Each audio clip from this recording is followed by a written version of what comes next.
Hi friends, ஐநார் துணையில் நாளைக்கு என்ன நடக்க போகுதுன்னு பார்க்கலாம். வாங்க வீடியோக்குள்ளே போகலாம். நம்ம சேனல் இன்னும் சப்ஸ்கிரைப் பண்ணாதவங்க சப்ஸ்கிரைப் பண்ணிக்கோங்க. நம்ம பாண்டிக்காக குடும்பத்தில் இருக்கிற எல்லாருமே கஷ்டப்பட்டு அவங்கவுங்களால முடிஞ்ச பணத்தை ஏற்பாடு பண்ணுறாங்க. நம்ம சேரன்னா 1,00,000 ரூபாய் ஏற்பாடு பண்ணிட்டாரு இன்ஜினியர்கிட்ட வாங்கி.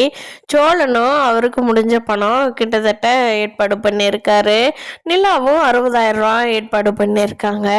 இதெல்லாம் கூட்டி பார்க்குறப்போ 3 லட்சத்துக்கு ஒரு 10,000 மட்டும் கம்மியாக இருக்குதுன்னே அப்படின்னு சொல்லி பல்லவன் சொல்கிறா. அதுக்கு நடேசன் இருக்கார் இல்லையா, அவர் வெளியிலிருந்து வேகமாக வந்து ஒரு மஞ்சப்பைய நிலாகிட்ட கொடுத்து, இந்தாம்மா இது எண்ணி பேர் எவ்வளோ இருக்குதுன்னு அப்படிங்கிறாரு. 10,250 ரூபா இருக்குதுங்க அங்கிள் அப்படிங்கிறாங்க நிலா. சரிடா, அப்புறம் என்ன, இப்போவே கொண்டு இந்த காசு கொண்டு கொடுத்துட்டு ஓனராக வழியை பாரு அப்படின்னு சொல்லி நடேசன் சொல்கிறாரு.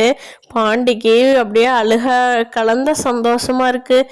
எல்லாரும் எனக்காக எவ்வளோ கஷ்டப்பட்டு பணத்தை ரெடி பண்ணி கொடுத்துருக்கீங்க அப்படிங்க. டே பாண்டி, உனக்கு பண்ணாமல் யாருக்குடா பண்ணுவாங்க? போடா போடா, போய் கொண்டு கொடுத்து நீ அந்த கடைக்கு ஓனராக வழியை பாருடா அப்படின்னு சொல்லி எல்லாரும் சொல்கிறாங்க. பாண்டி ஓகே அப்படின்னு சொல்லிட்டு அந்த ஓனருக்கு ஃபோன் பண்ணுறாரு. அவர், தம்பி நான் வெளியூர் போயிருக்கிறேன்ப்பா, நாளைக்கு வந்துடுறேன், வந்து அமௌண்ட்டு கொடுத்துட்டு இந்த அக்ரிமெண்ட்டு பேப்பரு இது ஒர்க்கு இதெல்லாம் நாளைக்கு வச்சிடலாமாப்பா அப்படிங்கிறாரு. ஓகேண்ணா நான் அமௌண்ட் ரெடி பண்ணிட்டேண்ணா, அதுக்கு தான் சொல்லலான்ட்டு கூப்பிட்டேன், இருந்தீங்கன்னா கையோடு இன்றைக்கே கொண்டு வந்து கொடுத்துடலான்னு கூப்பிட்டாங்கண்ணா அப்படின்னு பாண்டி சொல்கிறா. சரிப்பா நான் நாளைக்கு வாங்கிக்கிறேன்ப்பா அப்படின்னு சொல்கிறாரு பாண்டி. அண்ணன் அவர் வெளியூர் போயிருக்காராமா, நான் பணத்தை வீட்டில் வச்சுட்டு நாளைக்கு கொண்டு போய் கொடுத்துட்றேன் என்ன அப்படிங்கிறாங்க. இதை வந்து பல்லவனோட அம்மா கேட்டுட்ருக்காங்க.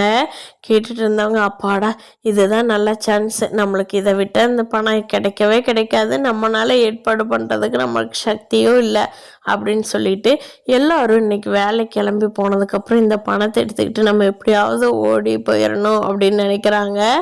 அப்போது பார்க்கலாம் ஃப்ரெண்ட்ஸ், அவங்க பணத்தை வீட்டில் வச்சுருந்து இந்த பல்லவனோட அம்மா எடுத்துக்கிட்டு போயிடுறாங்களா, இல்லை அந்த பணம் சேஃப்டாக போகிற வழியிலேயே சோழன் பிடிச்சு கொண்டுட்டு வந்துடுறாரா? எல்லாருமே கஷ்டப்பட்டு உழைச்ச பணம், கண்டிப்பாக அவங்க அப்படி எடுத்துகிட்டு போகிறதுக்கு விட மாட்டாங்க. போனாலும் பிடிச்சி நம்ம சோழன் எப்படியாவது இழுத்துட்டு வந்துடுவார்.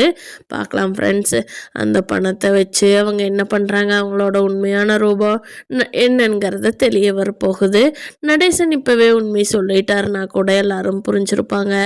பார்க்கலாம் ஃப்ரெண்ட்ஸ், அடுத்தடுத்து என்ன நடக்க போகுதுன்னு. இந்த வீடியோ பிடிச்சிருந்தா லைக் பண்ணிக்கோங்க. நீங்கள் என்ன நினைக்கிறீங்கன்னு கீழே கமெண்ட் பண்ணுங்கள். தேங்க்யூ.